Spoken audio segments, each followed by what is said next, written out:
Introduce करे जिसमें ये 5 टीम को रेगुलरली टेस्ट मैच खिलाए, ताकि टेस्ट मैच की जो चार्म है, टेस्ट मैच का जो एक एसेंस है वो खत्म ना हो पाए, एक सीमित ना रहे, लिमिटेशन ना रहे कि कुछ देश ही टेस्ट मैच खेल रहे हैं। अब एसोसिएट और ऐसे कंट्रीज़ को मिला के जो नीचे की टीमें हैं उनको मिला के भी एक टूर्नामेंट डेवलप करे, नया टूर्नामेंट, ताकि ये टीम्स भी रेगुलरली अपनी जैसी टीम के साथ, सेम लेवल की टीम के साथ रेगुलरली टेस्ट मैच भी खेलते रहे, क्योंकि उनके पास भी काफ़ी टाइम होता है और वो उतने बिजी शेड्यूल में भी नहीं खेलते। जिम्बाब्वे, आयरलैंड और अफगानिस्तान बहुत ही कम सीरीज़ खेल रहे हैं, तो उसके साथ अगर मान लीजिए नेपाल और स्कॉटलैंड या नीदरलैंड्स जो टीम आ जाती है, अगर ये 5 देश मिलके रेगुलरली आपके मैचेस खेलेंगे तो नमस्कार दोस्तों, आपका स्वागत है फिर एक नई वीडियो में। क्या नेपाल को टेस्ट का दर्जा, टेस्ट नेशन का दर्जा मिल सकता है? अगर इसका जवाब हाँ है तो वो कौन कौन से पैरामीटर्स रहेंगे जो आईसीसी डिसाइड करता है कि एक टेस्ट नेशन के अंदर होनी चाहिए? तो फिर नेपाल क्या उन पैरामीटर्स को फुलफिल कर पाएगा? तो आइए इस वीडियो में जानने की कोशिश करते हैं कि वो कौन से फैक्टर्स हैं जो नेपाल के फेवर में हैं और वो कौन से फैक्टर्स हैं जिन फैक्टर्स की वजह से नेपाल को टेस्ट नेशन नहीं भी मिल सकता। अफगानिस्तान और आयरलैंड आप सभी जानते ही हैं, 2017 में आईसीसी की जो जनरल मीटिंग में उन अफगानिस्तान और आयरलैंड को डिसाइड किया गया कि इन देशों को हम टेस्ट मान्यता देंगे। बांग्लादेश आखिरी देश था 2001 में जिसको टेस्ट मान्यता मिली थी, जो 17 साल के गैप में 2 नई टीमों को ऐड करा, तो काफ़ी लंबा गैप था, जिसके बाद नए देश आ पाए फुल मेंबर्स की कैटेगरी में। तो टेस्ट प्लेइंग नेशन अगर आपको बनना है तो आईसीसी ने अपने कुछ पैरामीटर्स सेट करे हुए हैं और कुछ गाइडलाइंस हैं, जिनके बाद ही आप टेस्ट प्लेइंग नेशन की कैटेगरी में जा सकते हैं या उसके लिए क्वालिफाई कर सकते हैं। आईसीसी ने उन गाइडलाइंस की कैटेगरी डिसाइड करी है: performance, participation, domestic circuit, infrastructure और डेवलपमेंट प्रोग्राम्स। तो ये जो सब हेडिंग्स हैं, इनके अंदर काफ़ी कुछ लिखा गया है और काफ़ी कुछ डिटेल में बताया गया है कि आपको क्या क्या पैरामीटर्स फॉलो करने पड़ेंगे और क्या कौन सी जो कंडीशन है वो आपको फुलफिल करनी पड़ेगी, तभी आपको टेस्ट मान्यता दी जाएगी। 2017 से पहले जो लास्ट क्राइटेरिया था तो वो था इंटर कॉन्टिनेंटल कप, जो कि हर 2 साल में या साल में, मतलब उसके फॉर्मेट चेंज होते रहते थे। तो वो फर्स्ट क्लास क्रिकेट था, 4 डे टूर्नामेंट था जो लास्ट आईसीसी ने कंडक्ट करा था। लिस्ट ए के मैचेस होते थे उसमें। तो 2015 से 17 के बीच का जो आपका इंटर कॉन्टिनेंटल कप जो था, तो लास्ट क्राइटेरिया वही था। उसके खत्म होते ही, जो कि अफगानिस्तान ने जीता था फाइनल, अफगानिस्तान लास्ट विनर था इंटर कॉन्टिनेंटल कप का। और उसी के बाद जो एक जनरल मीटिंग बैठी, एजीएम जिसको बोलते हैं, तो उसके बाद डिसाइड किया गया कि अफगानिस्तान और आयरलैंड वो 2 देश होंगे जिनको वो टेस्ट मान्यता देंगे। तो आज हम उन्हीं पैरामीटर्स की बात करेंगे, ये भी जानने की कोशिश करेंगे कि नेपाल क्या क्या चीज़ को फुलफिल कर रहा है इन रिसेंट टाइम्स और क्या उसको करना चाहिए कि जिससे आईसीसी की नज़र नेपाल से हटे ना। और काफ़ी अभी चर्चा भी चल रही है बीते दिनों से कि आईसीसी 2 और नए नेशंस को ये टेस्ट मान्यता देना चाह रहा है। उन 2 स्पोर्ट्स के लिए कौन कौन देश अपनी नज़र गड़ाए बैठे हैं उन पर भी बात करेंगे। स्कॉटलैंड, नीदरलैंड्स, ओमान, यूएई और नेपाल, ये 5 देशों में से किन्हीं 2 देश को आईसीसी टेस्ट मान्यता दे सकता है। ये शायद मेरे ख्याल से 2025 और 2027 की जो आईसीसी वर्ल्ड टेस्ट चैंपियनशिप का जो सर्कल चल रहा है उसके लिए दी जाएगी। 2025 तक सेट है, 2025 तक किसी को नहीं मिलने वाली। 2025 में शायद या 2024 के एंड में ये डिसाइड हो जाएगा कि 2 देश वो कौन से होने वाले हैं।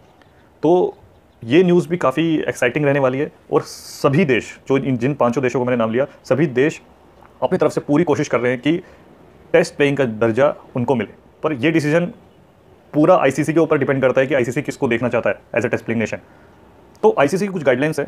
पहला आता है परफॉर्मेंस। परफॉर्मेंस में जो पहला पॉइंट है, तो कम से कम आपको लास्ट 8 सालों में एटलीस्ट 3 बार पार्टिसिपेट करना पड़ेगा किसी भी वर्ल्ड कप में, चाहे वो T20 हो चाहे वो ओडीआई हो। कम से कम एक फुल मेंबर को एक बार हराना होगा। टॉप 10 रैंक की बात कर रहा हूँ। टॉप 10 रैंक की टीम को किसी आईसीसी के टूर्नामेंट में, वर्ल्ड कप क्वालिफायर में, आईसीसी T20 वर्ल्ड कप या ओडीआई वर्ल्ड कप के अंदर, या फिर किसी बायलैटरल सीरीज में आपके पास 4 विक्ट्रीज होनी चाहिए उस टीम के अगेंस्ट। तो या तो आपको एक बार हराना है किसी फुल मेंबर को आईसीसी इवेंट के अंदर, नहीं तो कोई बायलैटरल सीरीज के अंदर आपको 4 बार हराना है पिछले 8 सालों के अंदर। ये परफॉर्मेंस का एक क्राइटेरिया। फिर बात आ जाती है आपकी पार्टिसिपेशन की। उनका वुमेन्स वर्ल्ड कप के अंदर भी पिछले 4 सालों में एक बार पार्टिसिपेशन होना चाहिए और एटलीस्ट 2 बार पार्टिसिपेट होना चाहिए अंडर 19 क्रिकेट वर्ल्ड कप के अंदर बीते 8 सालों में। तो ये कुछ उनका क्राइटेरिया। अब मैं बात करूंगा कि डोमेस्टिक सर्किट की। डोमेस्टिक सर्किट के अंदर आपके पास एक नेशनल 50 ओवर ओडीआई फॉर्मेट के आपके पास डोमेस्टिक टूर्नामेंट होने चाहिए, जिसमें एटलीस्ट कम से कम 3 टीमें हो। और 20 ओवर के फॉर्मेट में भी यही चीज़ लागू होती है। आपके पास 20 ओवर फॉर्मेट में भी एक नेशनल टूर्नामेंट हो जिसमें एटलीस्ट 3 टीमें हो। और आपके पास एक वुमेंस का टूर्नामेंट भी होना चाहिए और एक जूनियर लेवल का, जैसे अंडर 19, अंडर 16। तो इनका एक पाथवे, पूरा एक स्ट्रक्चर होना जरूरी है। तो डोमेस्टिक क्रिकेट आपकी स्ट्रॉन्ग होनी चाहिए। आपके पास दोनों टाइप के मैचेस होने चाहिए, आपके पास मल्टी डे फॉर्मेट में भी मैचेस टूर्नामेंट होना चाहिए, आपके पास वाइट बॉल क्रिकेट होनी चाहिए, आपके पास रेड बॉल क्रिकेट होनी चाहिए रेगुलरली, और T20 फॉर्मेट में भी आपके पास एक नेशनल लेवल के टूर्नामेंट होने ज़रूरी है। तो आपका डोमेस्टिक सर्किट ये बताएगा कि आपके पास नया टैलेंट और नया पूल जो प्लेयर्स का है वो जनरेट हो रहा है, जिससे कि आपके पास प्लेयर्स की कमी नहीं पड़ेगी जब आप बड़ी लेवल पे परफॉर्म करेंगे। तो आईसीसी का सीधा मानना है कि आपके पास एक रेगुलर सप्लाई होनी चाहिए, एक प्लेयर्स की एक पाइपलाइन होना चाहिए जिसके थ्रू प्लेयर्स ग्राउंड लेवल से, ग्रास रूट से लेकर टॉप लेवल तक के क्रिकेट खेलें, ताकि टीम को कभी अभाव ना पड़े अपने नेशनल प्लेयर्स के लिए। और जैसा कि हमने कई सारे नए देशों में देखा है कि काफ़ी सारे उनके पास फॉरेनर प्लेयर्स हैं जो वो फॉरेनर्स को खिला रहे हैं अपनी टीम से, उन देशों को तो आईसीसी एकदम से ही नकार देगा। तो ऐसे टीम्स को तो शायद ही टेस्ट स्टेटस कभी मिल पाए जब तक वो अपना डोमेस्टिक सर्किट नहीं सुधारेंगे। तो ये एक सबसे बड़ा स्ट्रॉन्ग पॉइंट है नेपाल का, कि जिस हिसाब से हमारे पास जो टूर्नामेंट है, चाहे वो वुमेंस के हो, अंडर 16 हो, नेशनल लेवल का जो अभी भी फिलहाल पोखरा में भी हुआ, और अंडर 19 का भी हो रहा है, पीएम कप भी हो रहा है, तो ये पूरा स्ट्रक्चर तो हमारे पास, डोमेस्टिक स्ट्रक्चर की जो बात की जाएगी वो स्ट्रक्चर हमारे पास है। अब एक मल्टी डे टूर्नामेंट भी जो एक प्रपोज किया था कैन ने, शायद वो भी अब हो जाएगा। तो मल्टी डे टूर्नामेंट भी इंट्रोड्यूस हो चुका है नेपाली क्रिकेट कैलेंडर के अंदर। तो हमको भी देखने को ज़रूर मिलेगा कि अब वो रेगुलरली नेशनल लेवल में भी हम मल्टी डे क्रिकेट देखेंगे, 4 डे टूर्नामेंट देखेंगे, जिसकी वजह से ये स्ट्रॉन्ग भी हमारा चेक लिस्ट में चेक हो जाएगा। अब तो ये डोमेस्टिक सर्किट का जो पार्ट है काफ़ी इंपॉर्टेंट है और काफ़ी ज़रूरी भी है, तो आईसीसी ज़रूर इस चीज़ को भी देख रहा है। और अगला आता है जो मेन फैक्टर है इंफ्रास्ट्रक्चर का, जो सभी का मुद्दा है और सभी लोग इसी चीज़ को ज़्यादा ग्लोरीफाई करते हैं कि हमारे पास इंफ्रा नहीं है, हमारे पास स्टेडियम्स नहीं है, ग्राउंड्स नहीं है, टेस्ट लेवल की टीम को बुला के फुल मेंबर नेशन को हम बुला पाएँ या हम उनको इनवाइट करें अपने यहाँ पर खिलाने लायक, हमारे पास उस लेवल के ग्राउंड और फैसिलिटीज़ नहीं है। सो सबसे बड़ा जो पॉइंट है वो यही है इंफ्रास्ट्रक्चर का, जिसमें हम अभी भी काफ़ी पीछे हैं। मैं कहूँगा उतने पीछे भी नहीं है, बट उसमें सिग्निफिकेंटली काम काफ़ी करना पड़ेगा हमें। पर अगर ढंग से, अगर नीयत अगर साफ़ हो काम करने की, तो वो इस काम में भी 6 महीने से ज़्यादा समय नहीं लगेगा। मैक्सिमम टू मैक्सिमम 6 महीने, 6 महीने में वो सभी चीज़ें तैयार हो जाएंगी, जो एक ओडीआई वेन्यू को आईसीसी का एक्रेडिटेशन मिल जाएगा, जो कि फुल मेंबर्स की जो टीम्स को चाहिए होती है, जितनी फैसिलिटीज़ चाहिए होती है, वो सारी हमारी जो ग्राउंड के अंदर होनी चाहिए। वो डेवलप करने में 6 महीने से ज़्यादा का समय नहीं लगेगा, अगर आपको सही में सीरियसली इस टॉपिक के ऊपर काम करना है तो। क्योंकि हमारे पास बेसिक स्ट्रक्चर रेडी है। अगर मैं अपने ग्राउंड की बात करूं तो इंफ्रास्ट्रक्चर में हमको सिर्फ 2 वेन्यूज़ के लिए बोला गया है, 2 ओडीआई मान्यता प्राप्त वेन्यूज़। टीयू को हमें डेवलप करना पड़ेगा। एक टीयू के अंदर सब कुछ रेडी है, बट कमी है तो एक अच्छे से वीआईपी ड्रेसिंग रूम की, जितने आपको जो फैसिलिटी चाहिए होती है, चाहे वो जिम हो, सोना हो, स्टीम बाथ हो, आपको आइस बाथ लेने के लिए आपको ग्राउंड के अंदर फैसिलिटीज़ होनी चाहिए, आपके पास बढ़िया सा कैफेटेरिया हो, और लंच करने की जो सुविधा है वो वर्ल्ड क्लास होनी चाहिए, मतलब एट पार तो होने चाहिए, जहाँ पर बैठ के प्लेयर्स हमारे लंच करेंगे, ऑफिशियल्स जहाँ लंच करेंगे, जो बालकनी है प्लेयर्स के ड्रेसिंग रूम के बैठने की जगह, जहाँ पर चेयर्स आपके पास अच्छी क्वालिटी की है, ना कि वो टेंट से मंगाए हुए जो चेयर्स हैं, जो टेंट हाउस वगैरह से जो आते हैं चेयर्स, उसके ऊपर हम कवर चढ़ा के उन्हीं पे बिठा देते हैं। तो ऐसी चीज़ें ना हो, प्रॉपर काउच हों, कुशनिंग वाली आपकी बढ़िया सी सीट्स हों जो स्पोर्ट्स में यूज़ होती हैं, वैसी टाइप की। तो सीरियसली काम अगर हम करें तो ज़्यादा बड़ी चीज़ें नहीं है ये कुछ और ज़्यादा महंगी भी नहीं है, ये चीज़ें डेवलप हो सकती है के अंदर, उतनी ही बिल्डिंग्स के अंदर हमारे पास मीडिया रूम होना चाहिए प्रॉपर। तो ये सारी चीज़ें अगर हम डेवलप कर लें जल्द से जल्द तो वो भी पॉसिबल है।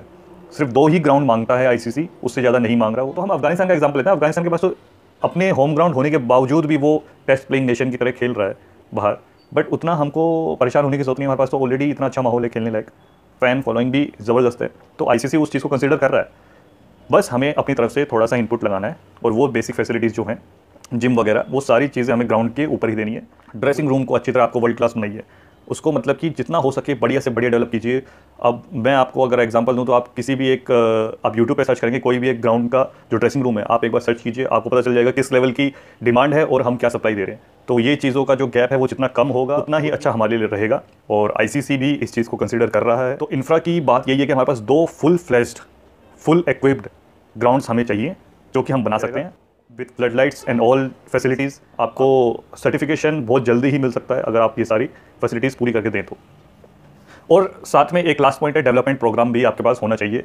जो कोचेज़, क्यूरेटर्स, स्कोरर्स, जितने भी जो स्टाफ्स रहते हैं, उनके लिए डेवलपमेंट प्रोग्राम रेगुलर टाइम पे होने चाहिए अगर आपको टेस्ट मान्यता लेनी है तो।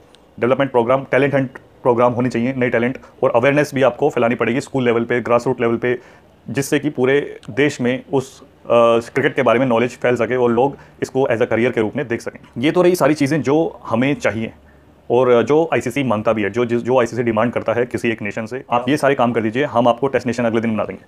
तो ये सभी चीज़ अगर नेपाल फुलफिल कर देता है, जो कि हम लगभग 80% फुलफिल कर भी चुके हैं। आपको मैं एक और बात बताना चाहता हूँ, आईसीसी ये क्यों करना चाह रहा है? आपको क्या लग रहा है कि आईसीसी टेस्ट नेपाल की तरफ ऐसे क्यों देख रहा है, टेस्ट प्लेइंग नेशन की तरफ? और इसमें से जो मैंने 5 देश आपको बताए थे, उसमें से भी जो प्रबल दावेदार हैं वो 3 ही देश हैं, स्कॉटलैंड, नीदरलैंड्स और नेपाल। यही 3 मेन टीम्स हैं जो 2 स्पोर्ट्स पे कम्पीट करेगी। जो आप अभी का आईसीसी वर्ल्ड चैंपियनशिप जो अभी देख रहे हैं, जो 2023 से 25 के बीच में, वो सिर्फ 9 देश खेल रहे हैं। नीचे के 3 जो टेस्ट नेशन है वो अभी भी नहीं खेल रहे। अफगानिस्तान, जिम्बाब्वे और आयरलैंड, ये तीनों टेस्ट भी काफ़ी कम खेलते हैं क्योंकि इतना बिजी शेड्यूल होता है। जो फुल मेंबर्स की जो टीम है, जो बड़ी टीम्स हैं, वो भी अपना गेम डेवलप करना चाहते हैं। तो आईसीसी बहुत कम मैचेस दे पाता है, या वो उनका एसोसिएशन उतने मैचेस। आपने कभी देखा है कि इंडिया लास्ट जिम्बाब्वे के साथ या अफगानिस्तान के साथ कब सीरीज़ खेल रहा था टेस्ट की? ये आपस में ही कुछ 2-4 टेस्ट खेल लेते हैं और मेन वर्ल्ड जो चैंपियनशिप है उससे भी ये बाहर बैठे हुए हैं। तो अब आईसीसी का ये सोचना है कि अगर वो 2 नई टीम्स को और ले आएगा इस सिस्टम के अंदर, तो ये कुल मिला के नीचे की हो जाएंगी 5 टीम, जिनको वो देखना चाहता है। इनके लिए ही एक नया जो एक टूर्नामेंट है, वो चैंपियनशिप, जैसे वर्ल्ड जैसे टेस्ट लीग ऊपर वाली हो रही सुपर लीग, इसको भी लीग 2 की तरह, एक वो टेस्ट की लीग 2 की तरह उसको एक नया टूर्नामेंट इंट्रोड्यूस करे, जिसमें ये 5 टीम को रेगुलरली टेस्ट मैच खिलाए, ताकि टेस्ट मैच की जो चार्म है, टेस्ट मैच का जो एक एसेंस है, वो खत्म ना हो पाए।